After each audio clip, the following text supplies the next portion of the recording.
Hello friends, welcome to my YouTube channel. मैं हूं रश्मि शुक्ला। कुछ लोगों के डाउट्स थे कि रजिस्ट्रेशन के समय क्या लगेगा और चरित्र प्रमाण पत्र कब लगेगा, मेडिकल सर्टिफिकेट कब लगेगा, एफिडेविट कब लगेगा, शपथ पत्र, ऐसे सारे क्वेश्चन बहुत सारे थे। तो मैंने सोचा कि एक वीडियो बनाते हैं, उसी में आप सभी को पता चल जाएगा कि क्या क्या लगना है आपको। तो आपको पता ही है कि जो आपका विज्ञप्ति यानी प्रकाशन होगा वो 17 तारीख को हो जाएगा। विज्ञप्ति आ जाएगी, उसमें सब साफ साफ लिखा रहेगा किस दिन क्या क्या चाहिए। और उसके बाद सेकंड ऑप्शन है ऑनलाइन रजिस्ट्रेशन। रजिस्ट्रेशन आपका होगा 18/5/2020 को दोपहर से शुरू हो जाएगा, अपराह्न से 18 तारीख को शुरू हो जाएगा। और आवेदन पत्र भरे जाने की प्रारंभ होने की तिथि, जो प्रारंभ होने की आवेदन पत्र की तिथि होगी वो भी 18 और रजिस्ट्रेशन की भी 18। तो ये 18 से 26 तक, 26 की रात 12 बजे तक, 18 से 26 की रात 12 बजे तक, रात 12 बजे तक आपका ये आवेदन स्वीकार किया जाएगा। आवेदन पत्र और रजिस्ट्रेशन आपका स्वीकार किया जाएगा 26 मई तक। आपका अंतिम तिथि है 26 मई। तो 26 यानी 18 से 26 के तक आपको फॉर्म हर हाल में फिलअप करना है। रजिस्ट्रेशन कराने के बाद आवेदन पत्र भरा जाना है। तो आपको चाहिए क्या, तो सबसे पहले मैं बता दूं कि 69,000 का जो आपने फॉर्म फिलअप किया था वो पूरा सेम उनके पास विवरण है ऑलरेडी पहले से। तो पहले से अपलोड है, जो 69,000 का फॉर्म भरा था उसका विवरण पीएनपी के पास पहले से ही है। तो आपको सिर्फ मोबाइल नंबर जो आपने पहले डाला था वो आपके लिए जरूरी है, वो रहेगा तब ओटीपी आएगा, तभी आपका काम हो पाएगा। अब तो ऑप्शन भी दे दिए हैं, अगर मोबाइल नंबर आपका चेंज हो गया है तो आपको मोबाइल नंबर ईमेल के माध्यम से नए मोबाइल नंबर से आपका आईडी खुल जाएगा। नया मोबाइल नंबर आप अपडेट करा सकते हैं उस पे। 18 से ही वो भी काम शुरू होगा, मोबाइल नंबर चेंज का ही। और देखते हैं कि कुछ ने पूछा है कि कब लगेगा। तो आप समझ लीजिए कि जो चरित्र प्रमाण पत्र है आपका वो 2 लगने हैं। चरित्र प्रमाण पत्र आपके 2 लगने हैं। तो चरित्र प्रमाण पत्र 2 लगने हैं। तो एक, आप जिस संस्था से अंतिम संस्था से जब ग्रेजुएशन ग्रहण किया हो, या फिर बीटीसी या बीएड जिससे किया हो लास्ट में, नहीं तो सबसे उचित यह है कि गवर्नमेंट कॉलेज हो तो ज्यादा बेटर है। जो गवर्नमेंट कॉलेज से आपने ग्रेजुएशन किया हो या कुछ भी किया हो, गवर्नमेंट कॉलेज, वहां का भी आपका चरित्र प्रमाण पत्र मान्य होगा। और आपने अगर बीएड बीटीसी जहां से किया है वहां का भी चरित्र लग जाएगा, कोई प्रॉब्लम नहीं है। और गवर्नमेंट है तो बहुत अच्छी बात। अगर गवर्नमेंट का जैसे शपथ पत्र, वो चरित्र प्रमाण पत्र बन जाता है गवर्नमेंट कॉलेज का तो बहुत अच्छी बात। दूसरा, आप किसी गेस्टेड ऑफिसर का लिखा है तो आप गेस्टेड ऑफिसर में डॉक्टर को, जो कि गवर्नमेंट एमबीबीएस डॉक्टर आपको मिल जाए, उनसे एक चरित्र प्रमाण पत्र बनवा सकते हैं। तो एक तो हो गया आपके डॉक्टर। दूसरा हो गया आप कॉलेज से, जहां से आपने लास्ट में ग्रेजुएशन या पोस्ट ग्रेजुएशन किया हो, गवर्नमेंट कॉलेज हो वहां से करा सकते हैं। नहीं तो लास्ट अंतिम विकल्प है आपके पास बीएड या बीटीसी जहां से किया हो, यानी आपने जहां से बीएड किया हो या बीटीसी किया हो वहां से आप अपना चरित्र प्रमाण पत्र बनवा सकते हैं। करेक्टर सर्टिफिकेट वहां से बन जाएगा। तो 2 ये हो गए, एक डॉक्टर का, एक किसी भी कॉलेज गवर्नमेंट से आप बनवा सकते हैं। और दूसरा है, अगर जैसे इस लॉकडाउन में कोई कोई को प्रॉब्लम है, कॉलेज सब बंद है, तो कॉलेज लॉकडाउन में बंद है, तो आपके पास एक विकल्प और है।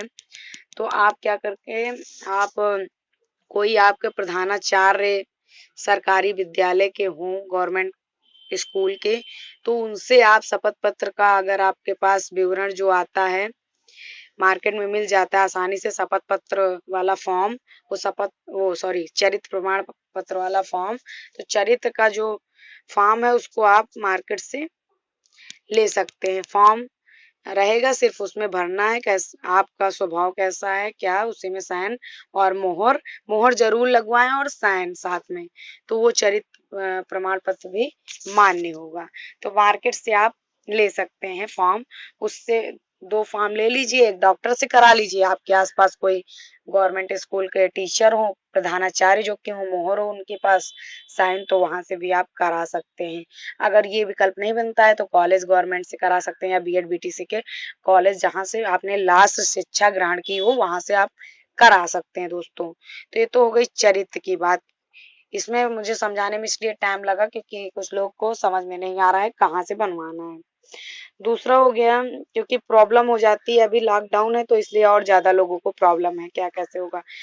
दूसरी बात, ये तो चरित्र की बात हो गई। दूसरी बात आपकी जो मेडिकल सर्टिफिकेट है, यानी मेडिकल का जो फिटनेस सर्टिफिकेट है आपका, मेडिकल का या फिटनेस सर्टिफिकेट है, तो फिटनेस आपका भैया बनेगा सीएमओ से, सीएमओ ऑफिस से आपका बनेगा। वो भी कहाँ के सीएमओ का, जिस डिस्ट्रिक्ट में आप का चयन निश्चित होगा, जहां पे आप काउंसलिंग कराएंगे, जहां पे आपका नाम आएगा जिस जिले में, वहां के सीएमओ में जब आप फॉर्म 2 प्रति में जमा करने जाएंगे, 2 आपकी स्वप्रमाणित सारे जिरोक्स होने चाहिए, 2 फाइल उसकी स्वप्रमाणित जिरोक्स की फोटोकॉपी यानी, और एक ओरिजिनल मूल प्रमाण पत्र होने चाहिए ओरिजिनल, एक फाइल जो कि अच्छे से आपको बनानी है। तो जो वहां जब सबमिट करने जाएंगे बीएसए के पास, तो बीएसए ऑफिस जाएंगे तो फिर उस वहां से बताया जाएगा मेडिकल कहाँ मेडिकल आपका सीएमओ के वहां के सीएमओ से बनेगा, और साथ ही साथ वहां ही आपका एफिडेविट बन जाएगा। कचहरी में जाके आप एफिडेविट शपथ पत्र वहां से बनवा सकते हैं। तो शपथ पत्र और फिटनेस, इसके लिए टेंशन नहीं, जहां आपका अलॉट होगा, जहां आपकी काउंसलिंग होगी, उस जिले में आपका ये शपथ पत्र बन जाएगा और आपका फिटनेस सर्टिफिकेट बन जाएगा। तो ये अभी आपके लिए जरूरी नहीं है दोस्तों। तो आपके लिए चरित्र आप अपने ही जिला से बनवा सकते हैं जहां से आपने शिक्षण ग्रहण किया हो, डॉक्टर और उससे। तो ये आपके तीनों डाउट क्लियर हो चुके हैं। अब रही बात बैंक ड्राफ्ट की, तो बैंक ड्राफ्ट भी उसी दिन आपको ले जाना होगा जिस दिन काउंसलिंग होगी, जिस डिस्ट्रिक्ट में आपका चयन हुआ होगा, वहां काउंसलिंग के टाइम आपको एक मूल प्रति और 2 स्वप्रमाणित आपकी होने चाहिए, स्वप्रमाणित आपके जिरोक्स होने चाहिए, पूरे जितने भी आपने मूल प्रमाण पत्र लगाए हो, जितने भी आपके लगने हैं सारे होने चाहिए, मूल प्रमाण पत्र और छाया प्रतियां होनी चाहिए। तो वही आपका लगेगा बैंक ड्राफ्ट। तो बैंक ड्राफ्ट जर्नल के लिए 500 और आपका SC ST के लिए 200, हैंडीकैप के लिए निशुल्क है, आपका PH के लिए निशुल्क है। तो ये आपका बैंक से बन जाएगा, किसी भी बैंक से आप बेसिक शिक्षा परिषद के नाम से बनवाएंगे, प्रयागराज एलनगंज बेसिक शिक्षा परिषद के नाम बनेगा, बेसिक शिक्षा परिषद के नाम बनेगा। उसमें आएगा विज्ञप्ति में, तो उसको लिए जाना कटिंग या कुछ भी, तो देख के फिलअप कर देना, तो उसके नाम बैंक ड्राफ्ट बनेगा, वो भी आपका वहीं लगेगा जब काउंसलिंग होगी। तो सारे प्रमाण पत्र आपके वहीं लगने हैं, सिर्फ आपके पास जो भी है वो आप सुरक्षित रखें। और हाँ, कुछ लोग निवास की बात कर रहे हैं, तो निवास आपका चाहे तो 5 साल पुराना तक चल सकता है, 5 साल पुराना भी होगा तो चलेगा। लेकिन एक बात इसमें ये क्लियर है, अगर 1 साल का भी है तब भी चल जाएगा। तो आप अगर न्यू बनवाना चाहते हैं तो बनवा लीजिए, कोई प्रॉब्लम नहीं। लेकिन एक बात ये है कि वो कंप्यूटर में शो होना चाहिए, तो मान्य होगा दोस्तों। तो कंप्यूटर में शो होने के लिए आपको एक बार चेक करा लीजिएगा, अगर कंप्यूटर में शो हो रहा है निवास प्रमाण पत्र तो आपके लिए कोई दिक्कत नहीं, आप वही लगा दीजिएगा। अगर शो नहीं हो रहा है तो आपको प्रॉब्लम हो सकती है, मतलब आप नया बनवा लीजिए। अगर कंप्यूटर में शो हो रहा है तो कोई बात नहीं, वही लग जाएगा, अगर नहीं शो हो रहा है तो आप नया बनवा लीजिए। दूसरी बात है निजात के लिए, तो आप जाति भी बनवा सकते हैं, 6 महीने की मान्य होगी तो अभी से बनवा लीजिए, तो पहले का 1 साल का बना है वो भी चल जाएगा आपका, लेकिन कंप्यूटर में शो होना चाहिए। तो सारे डॉक्यूमेंट आपके काउंसलिंग के समय लगेंगे, जब आपको काउंसलिंग के ही समय लगेंगे, जब आपको डिस्ट्रिक्ट अलॉट होगा वहीं पे आपके सारे डॉक्यूमेंट लगेंगे दोस्तों। जो डिस्ट्रिक्ट आपको मिलेगा वहां पे काउंसलिंग कराने जाएंगे वहीं पे लगेगा।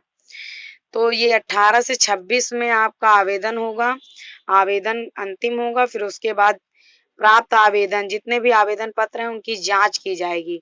उसके उपरांत प्रोसेसिंग कर सूची डाउनलोड करना।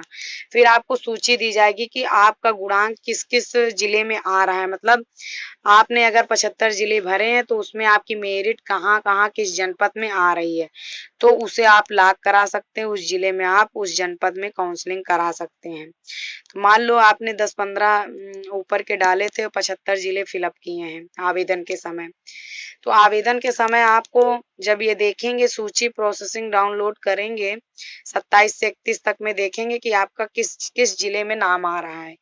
तो आपका जिस जिले में नाम आ रहा है, जहां आप काउंसलिंग कराना चाहते हैं जिस जनपद में, उसे लॉक करवा देंगे। तो लॉक करवाने के बाद जो जनपद का में काउंसलिंग होगी उसका आयोजन होगा। उस जनपद की डेट रहेगी, 3 से 6 के बीच आप काउंसलिंग करवा सकते हैं। तो 3 से 6 के बीच काउंसलिंग में आपको वही नियुक्त पत्र बीएसए के द्वारा मिलेगा या फिर आपका डाइट से, लेकिन बीएसए से नियुक्त पत्र आपका मिलेगा, बेसिक शिक्षा निदेशालय से। तो वहीं से बीएसए से आपको मिल जाएगा, बीएसए ऑफिस में जाएंगे तो वहीं से आपको लेटर मिलेगा ज्वाइनिंग का। तो आपको वहां बीएसए ऑफिस में क्या क्या ले जाना, सब कुछ आपका ऑनलाइन फिलअप है, उसके लिए कोई टेंशन नहीं। आपका अभी सिर्फ ऑनलाइन रजिस्ट्रेशन में रोल नंबर चाहिए और आपका जो लिखित परीक्षा हुई उसका पूर्णांक चाहिए और प्राप्तांक कितना आपको मिला है, और साथ ही साथ आपको परसेंटेज कितनी मेरिट वेरिट ये सब चाहिए और ज्यादा कुछ नहीं चाहिए। तो अभी टेंशन लेने की जरूरत नहीं, जिसका निवास ना बना हो तो बनवा सकता है, मिल जाएगा 7-8 दिन में। और रही बात फिर जब जाएंगे काउंसलिंग तो उसमें क्या क्या लगना है उसके बारे में सुनते हैं। तो आप सबसे पहले 200 रुपए वाले या 150 रुपए की फाइलें ले लीजिए। 150 या 200 की फाइल आती है मोटी वाली, ले लीजिएगा। लेने के बाद जितने भी सेट हैं, जितने भी मैंने बताया, एक आपको डॉक्यूमेंट पे वीडियो बनाया था उसको देख लीजिएगा। जितने डॉक्यूमेंट यानी हाई स्कूल से लेके आपका ग्रेजुएशन के बाद बीएड या बीटीसी के डॉक्यूमेंट, मूल प्रतियां आपकी और उनका डिग्री, जो ग्रेजुएशन की डिग्री है प्रोविजनल, और सबके अंक प्रमाण पत्र और आपका अंक प्रमाण पत्र के साथ साथ प्रमाण पत्र, दोनों सर्टिफिकेट वो भी दोनों, तो सबके पास वो अवेलेबल है, तो उसके लिए कोई प्रॉब्लम नहीं। और आईडी प्रूफ, जितना लगना है डॉक्यूमेंट आपको सबको पता है, तो सब सेट कर लीजिएगा एक फाइल में मोटी वाली। ओरिजिनल पूरे मूल प्रमाण पत्र एक मोटी वाली फाइल में आप सेट कर लें सारे। उसके बाद आपका 20 रुपए का जो आते हैं, 20 रुपए का 20 रुपए का आते हैं प्लास्टिक बैग, उसमें आप कम से कम 5 सेट बना लीजिए। 5 सेट बना लीजिए। उसी की छाया प्रति 5 बना लीजिए। छाया प्रति बनाने के बाद पांचों, फिर आप क्या करेंगे, जो मूल प्रति है उसका पूरा सेट, और 1-2 बार चेक भी कर लीजिए कि सब कुछ है कि नहीं, जो दिक्कत हो तो उसमें कर लीजिएगा। और 5 सेट आपकी जीरोक्स यानी छाया प्रतियां बना लीजिए। 5 सेट बना रहेंगे तो आपको कोई प्रॉब्लम नहीं होगी बाद तक। तो 2 सेट तो आपकी छाया प्रति और एक मूल प्रमाण पत्र का यानी 200 वाला बैग और 20 रुपए के 2, ये सबमिट हो जाएंगे काउंसलिंग में ही। तो सबमिट हो जाएंगे तो वहां के बाद फिर आपको सबमिट करने के बाद मेडिकल आपसे लेंगे, शपथ पत्र लेंगे, और वही एफिडेविट जिसे कहते हैं, एफिडेविट लेंगे कि आपका पूरा विवरण सही है, आपने जो अहर्ता पूरी की है उस पे विचार, मतलब वो पूरे आपके तथ्य सही, उस पे बनेगा एफिडेविट आपका। उसके बाद वहीं पे बैंक ड्राफ्ट आपका ले लेंगे, वहीं आपका कैरेक्टर सर्टिफिकेट भी लगेगा, वहीं निवास, पूरे मतलब कागज वहीं पे लगेंगे काउंसलिंग में। तो जैसे कोई दोस्तों अगर आपको कोई प्रॉब्लम हो रही हो तो कमेंट सेक्शन में जाके कमेंट जरूर करें, उसका हम बताएंगे। और हाँ, कुछ लोग बता रहे थे उसके बारे में हम चर्चा कर देते हैं थोड़ा सा। कुछ लोग कह रहे थे कि मैम मेरा जैसे जब पहले मैंने फॉर्म भरा था तो मान लो मैंने टेट का जो एग्जाम दिया था उसमें 1 नंबर कम था, 96 था, और फिर मैंने जब फॉर्म भरा अब देखा तो मार्कशीट में ओरिजिनल में उनके 1 मार्क्स बढ़ गए हैं, ओरिजिनल में 1-2 मार्क्स बढ़ रहे हैं किसी लोगों के, और जब उन्होंने फॉर्म भरा था 69,000 का, उसमें 1-2 नंबर कम थे और टेट की मार्कशीट में, और जब ओरिजिनल मिली उनको मार्कशीट तो उसमें 1-2 नंबर बढ़े। तो उसके लिए एक उपाय है, एक उपाय ये है कि आप ओरिजिनल जो प्रमाण पत्र पत्र अंक पत्र जो है उसी के आधार पर आप अपने मार्क्स भरिए दोस्तों। कुछ लोग पूछ रहे हैं पुराना वाला भरें या नया, तो आपका जितना मार्क्स है ओरिजिनल मार्कशीट में है उतना ही भरिए। साथ ही आप एफिडेविट लगा दीजिए कि फॉर्म के समय ये संशोधित उत्तर कुंजी में इतने थे, बाद में रिजल्ट आने पे मेरे इतने बढ़ गए, तो इसलिए इस कारण से मेरा जो है इसमें अलग है, इसमें क्योंकि तथ्य छिपाना गलत बात है। तो आप तथ्य मत छिपाइए, वो ओरिजिनल जो एफिडेविट बनाएंगे उसको आप लगा दीजिएगा। जब ओरिजिनल मूल प्रतियां लगाएंगे उसी के अंदर डाल दीजिएगा एफिडेविट, तो ताकि आपको कोई फ्रॉड का केस ना लगे, ताकि आप समझ सके कि आपने कोई तथ्य छिपाया नहीं है। तो उसको जरूर एफिडेविट बनवा लीजिएगा, शपथ पत्र, कि मेरा ये गलती हुआ है, मैंने ये कर दिया 1 नंबर, क्योंकि अब संशोधन होने वाला है नहीं। तो संशोधन होगा नहीं तो बड़ी सी प्रॉब्लम होगी लोगों को, तो इसलिए टेट वाले में कोई दिक्कत नहीं है, ये कर सकते हैं आप। तो मिलते हैं नेक्स्ट वीडियो में दोस्तों। अगर कोई बात समझ ना आ रही हो तो कमेंट सेक्शन में कमेंट करिएगा, आपको हम बताएंगे। और साथ ही साथ दोस्तों लाइक करिएगा, वीडियो पसंद आए शेयर करिए ज़्यादा से ज़्यादा, सबको जानकारी मिल सके। और कमेंट भी करिएगा अगर आपको कुछ समझ ना आए, और सब्सक्राइब कर लीजिए रेड बटन पे जाके दोस्तों, ताकि आपको सबसे पहले 69,000 की सबसे पहले अपडेट मिल सके। अब जल्दी से जल्दी 6 जून तक आप नियुक्त पा सकें। और साथ ही साथ जो आपको प्रिपरेशन करने वाले हैं super TET, TET and C TET and all teacher vacancy and one day exam, वो मेरे चैनल से जुड़ सकते हैं दोस्तों। मिलते हैं नेक्स्ट वीडियो में। Thank you guys, take care, bye bye.